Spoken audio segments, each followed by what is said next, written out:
out in our yard last night, and so our dogs are just going crazy. And he was circling in the backyard and coming up to our sliding glass door. So we got up this morning. Okay. So we called animal control. Looks like we have our audio back on the live stream. We'll go ahead with our regular agenda. And we'll start with a call for citizens' input or concern. We have 4 this morning. If we could please start with Taylor Cooper.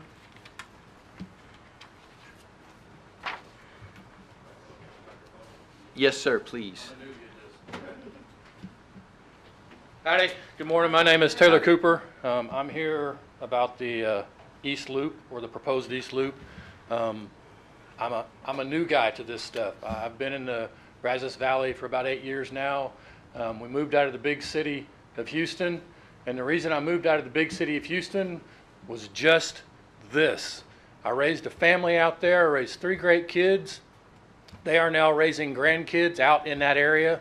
My youngest son and daughter-in-law purchased a piece of property off of Dillashaw, spent a lot of money purchasing it, and now spent even more money developing the piece of property.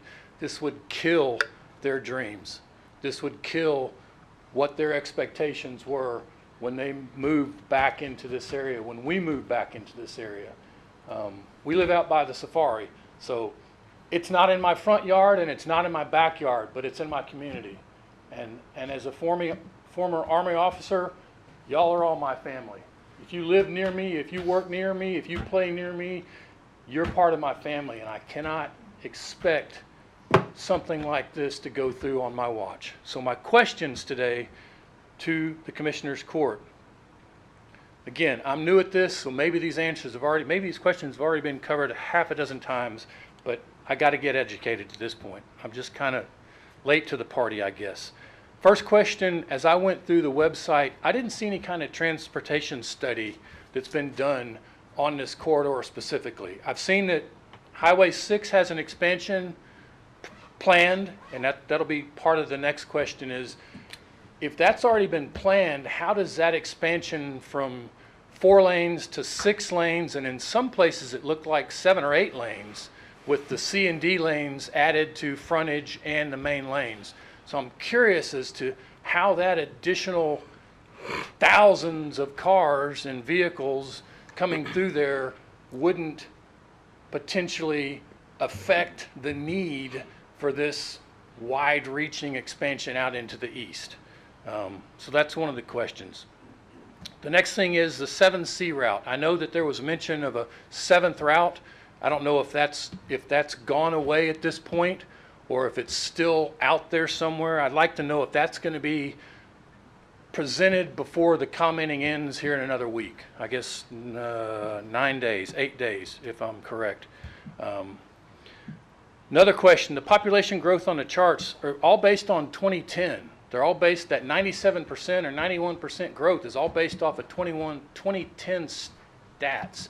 If you look at the PowerPoint presentation, there's no date that says what that is based off of. It just says population growth. Well, I can go in the state of Texas and show you that Texas has grown 300% since 1900 or whatever the percentage is. You have to put some sort of basis. I'm a numbers guy in what I do in the world. So I don't get anything if you just throw a number at me. You've got to throw numbers that actually make sense, that I can correspond and correlate to other items within that. Next question is, and this is, I went to the meeting last night, as I know some of y'all did. Not the first time I had heard about it, but the first time I got concerned about it. But what I haven't noticed are any kind of town halls out in the Wixon Valley area or the Curtin area or even out as far as Edge. Edge has a beautiful little community center that we would love to entertain you. Mr. Candelara, I think you're our precinct commissioner. We'd love to entertain you out there for one evening so you can explain to this community why you think this is a good move, if you think it's a good move, or if you don't. Okay, thank you. Thank you. Our second speaker is Keith King.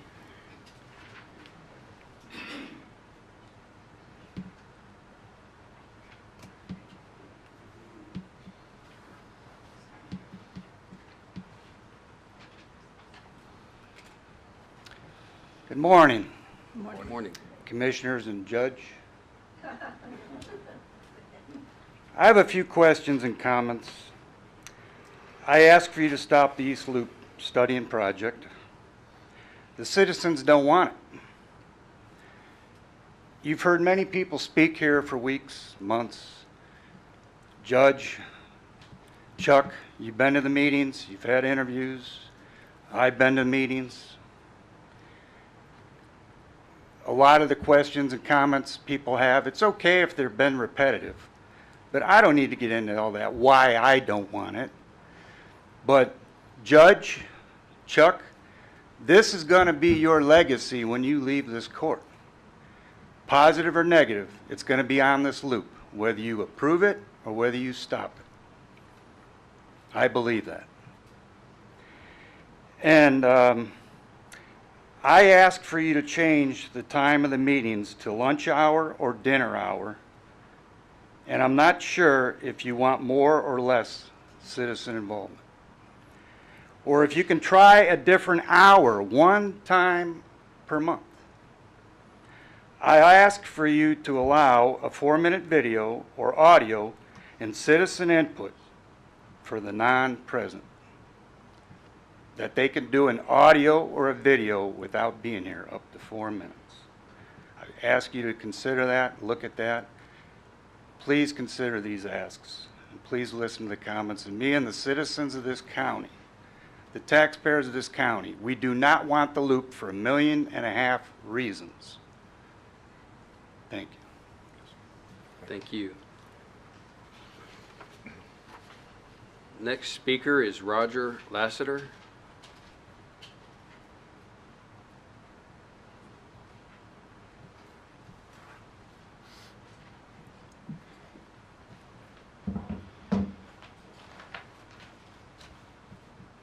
Good morning.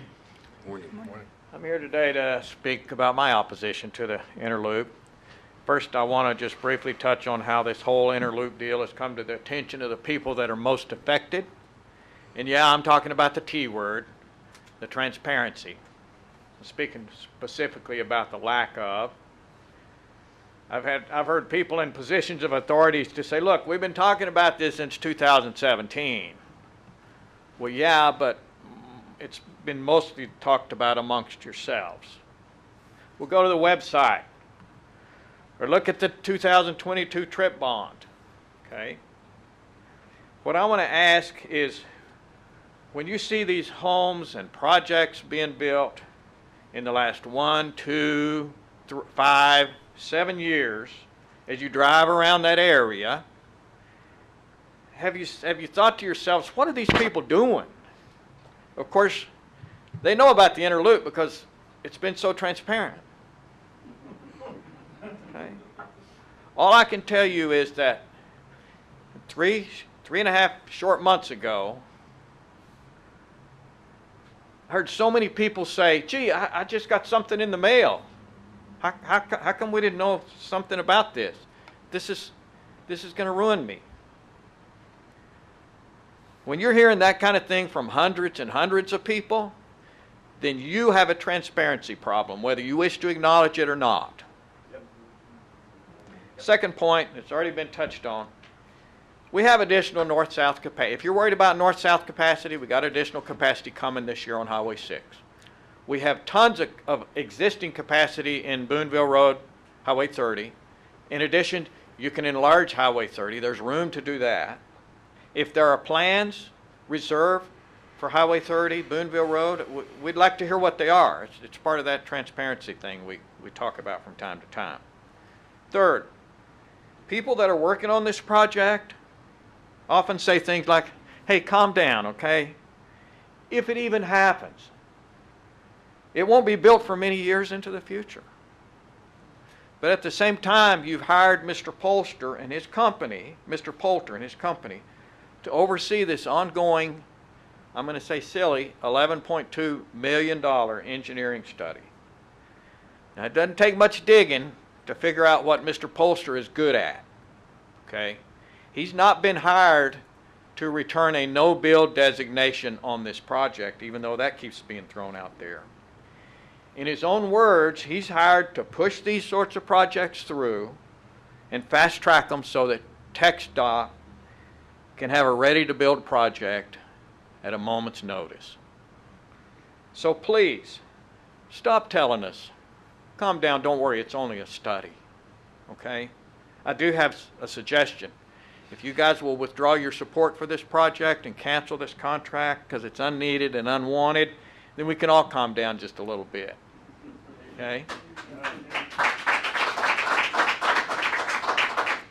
Lastly, when we the voters put good folks like you in the places that you now enjoy, we assume that you're going to respect and adhere to the wishes of your constituents. Well, shame on us. Your constituents are telling you in a loud and clear voice that we do not want or need our government spending $500 to $700 million on this inner loop. We're not sure you're listening to us. We don't know who you're listening to, but we don't think it's us. Article 7 of the agreement between Brazos County and Quiddity allows the contract to be terminated at little or no cost to the county going forward. Your time's up. Please, terminate that contract.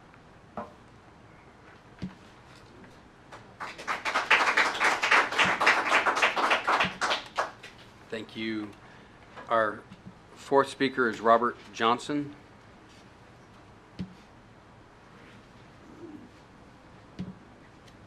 Morning. Morning, everyone. I'm here to speak about the loop as well.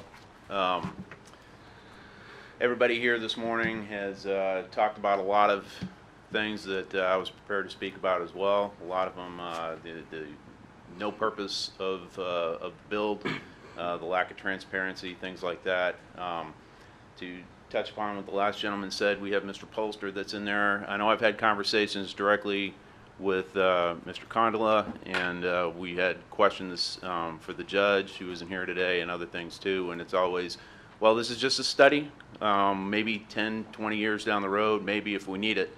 However, just in Mr. Polster's word before this commission, it was, we hope to have this study done and everything, all the environmental things and everything ready to go by 2026. And then in his words as well, I've never had a project then that isn't funded by TxDOT so we can start it within 6 to 9 months. And that is nothing that has been told to any of the citizens. It's just stuff that's been within these walls here. And that's not very transparent. Especially since, as another gentleman pointed out, these meetings aren't during a time where taxpayers and workers can come. I had to take some special time off to be here this morning. One of the things that could be done, like we said, we can cancel this contract, $11.2 million. We're in a pretty revolutionary time in the United States where we have actual oversight looking at ridiculous spending going out throughout the entire government. In fact, there's a new government, it's ironic that there's a new government agency that's looking into that and cutting a lot of programs. $11.2 million to do a feasibility study for something we don't even know that's needed when you can do a traffic study, which has not been done, for much less. $2,500 to $5,000 an intersection is usually what it costs, so less than $1 million. That would be fiscally conservative. Finally, as this gentleman who spoke before me said, we elected our representatives to do just that. The job description's in the title. You're a representative. This project will do one thing. It'll commercialize the county, the east side of the county. It'll turn it into an urban area. That's what happens when you put 20 miles of concrete down. Development comes around it, not houses, commercial stuff, stuff that we don't want. I moved out to the county back in 2018, so we can get away from things. I don't mind driving a few miles into town to get gas and groceries. Everybody else lives out there for a reason. People move out there for a reason because they don't want all that commercial stuff built up. We'll also put a new crime corridor in. That's where criminals come through from Houston and everything because they're organized now and they're doing it right now on Highway 6 and the other major roadways here, and bring the crime with them. That'll give them another route to go through to pillage and plunder our county. So I ask you this. I ask you to actually represent the people, not your own pet projects. People that are in and voted into office are supposed to represent the people. That's what the United States is built on. That's what our democracy is supposed to be about. Not pushing through things that you feel are great. You're supposed to listen to the people. And when the people stand up, not one single person has stood up and said this is a great idea. When the people tell you they want you to do something, you work for us. You should do your job and listen and stop this. Thank you.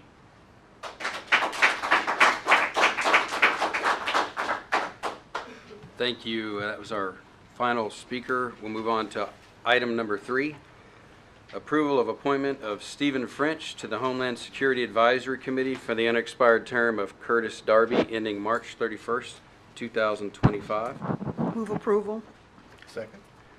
Move approval. Second. Comments? Okay. All in favor? Aye. Aye. All opposed? Okay, passes. Item number 4, approval requested from the Brazos County Detention Center for acceptance of donated or unclaimed property items left by inmates leaving the detention center for the months of June through December 2024. Move approval. Second. Approval in a second. Any comments? Okay, all those in favor say aye. Aye. All those opposed? Okay. 5th item, approval requested from the purchasing department to declare a list of surplus property as salvage in accordance with local government code 263.152 and authorize destruction or other means of disposal. Move approval. Second. Okay, we have an approval and a second. Any comments? Okay, all those approved? Aye. Aye. All those against? We'll move to item number 6. Approval of renewal bid 25-096R uniform rental with UniFirst Corporation. Yeah, move approval. Second. Approval in a second. Any comments on this? Okay, all those for say aye. Aye. All those against? Okay, motion passes. Number 7, approval of contract 25-104 short-term professional staffing. Move approval. Second. Okay, we have an approval and a second. Any comments? I've got a few, Mr. Judge, Judge Junior. Bite your tongue. You know, I always have problems when we go into a contract with somebody from way out of state. And yesterday, I had a meeting with some staff, and they explained about a problem that we had with a architectural firm, and that was 3 or 4 states away from us. And there were issues that came up, and of course they kind of don't pay much attention to us because they're 3 or 4 states away. So I was looking at this contract, and I'm thinking, why are we going all the way to Arizona? Isn't there some place in Texas that does this same thing? But I know that there's a urgency about getting this in place, so I will support it. The thing that I do like, and it's on page 10, and it says, the county reserves the right to add and/or delete materials and services to a contract. If a service requirement is deleted, payment to the contractor may be reduced proportionally to the amount of service rendered or reduced in accordance with the bid price. That gives me a little level of comfort. And what I would like, after I've talked to our medical director and our head nurse, is for us to find people to replace these people that are being sent to us from Arizona as quickly as possible, because it ends up saving us a considerable amount of money. I understand the need to put this in place right now, but I'd really like for them to try to hire local people and get them on board as quickly as possible. And that's the end of my comments. Well said, yeah. So So, move approval. okay, Oh, we have I did we have an move. approval We and a just need to second. vote. Yeah, comments, okay. So all those in favor say aye. Aye. All those opposed? Okay, motion passes. We'll go on to number 8. Consider and take action on the Frontier Communications utility permit to directional bore approximately 6,200 feet of fiber optic conduit within the right-of-way of North Dowling Road to provide area residents internet services. Site's located in Precinct 1. I move approval. Second? We have an approval and a second. Any comments? Okay, all those in favor say aye. Aye. All those opposed, same sign. Okay, the motion passes. Item number 9, consider and take action on the Frontier Communications utility permit to construct a road bore for fiber optic cable under Matrix Drive to provide internet services. Site's located in Precinct 4. Move approval? Second. We have an approval and a second. Any comments?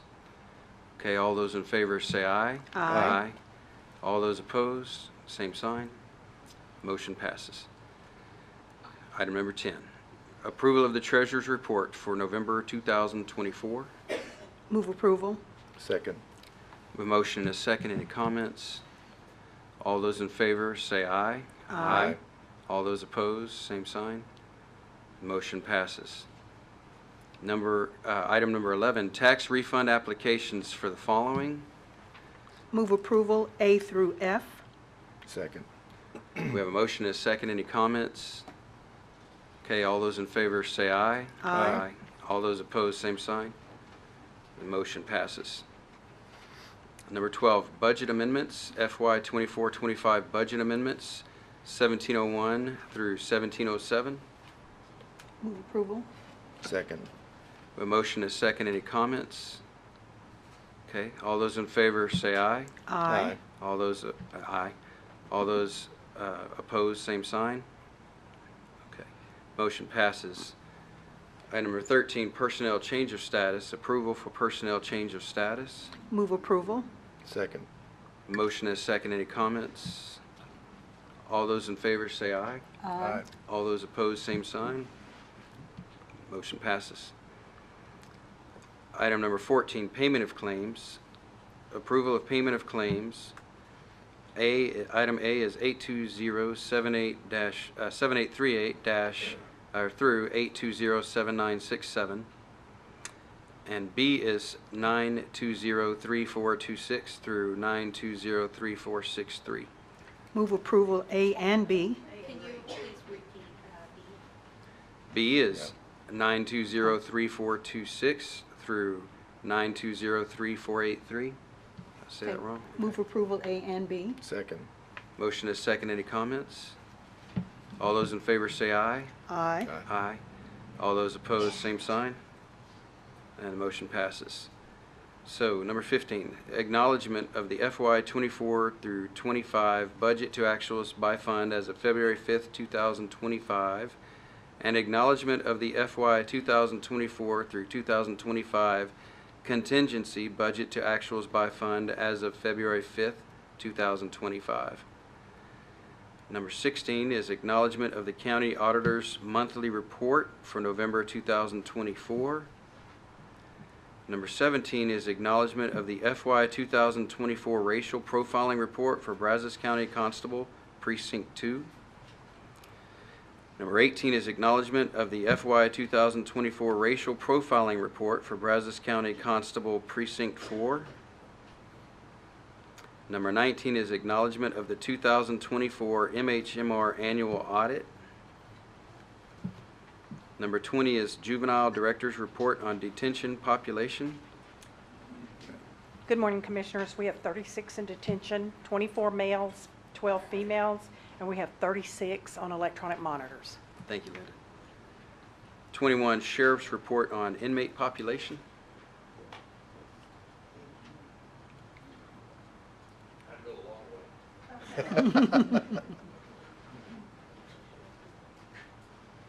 Good morning, Commissioners. Good morning.